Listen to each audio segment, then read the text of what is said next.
À seulement un an de son remplacement, la Golf 4e du nom hérite aujourd'hui d'une plastique à faire pâlir les belliqueuses compactes de la catégorie.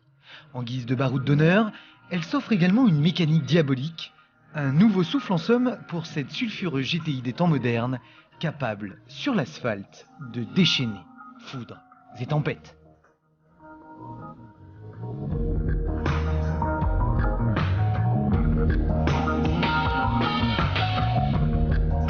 Au bouillonnant tempérament, cette Golf R32, métamorphosée en une alléchante berline musclée, devient la Golf la plus puissante jamais construite.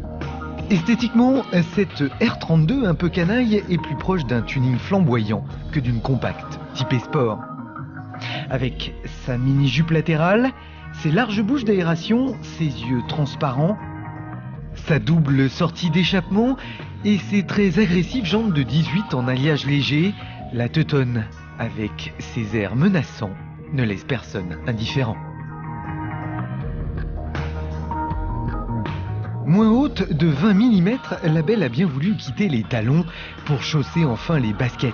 La Golf n'a pas oublié non plus les crampons, 4 roues motrices pour fondre la route, et dans le sac de sport,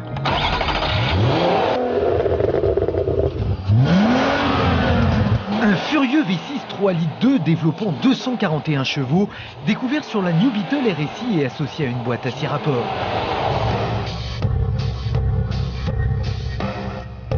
La Golf a revêtu également le jogging à l'intérieur. Preuve, le compteur gradué jusqu'à 300 km/h et les impressionnants sièges baquets. Dans cet environnement un peu triste, se mêle avec une certaine élégance le cuir, l'aluminium brossé et les chromes.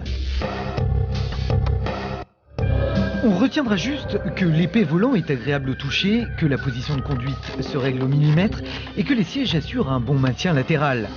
Mais lorsqu'il s'agit de soulever par exemple le siège conducteur, la montée ça va encore, la descente en revanche c'est pas terrible.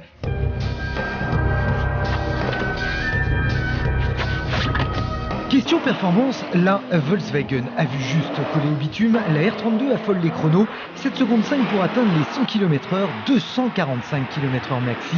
Son V6 est très linéaire, coupleux jusqu'au bout et plein à tous les régimes.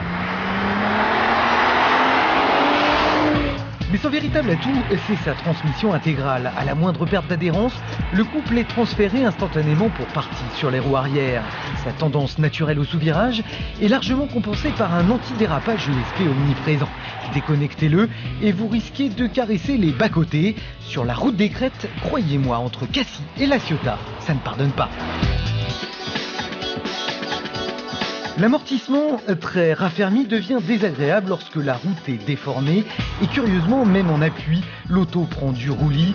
Il n'y a rien à faire, une Golf, même sportive, reste une Golf.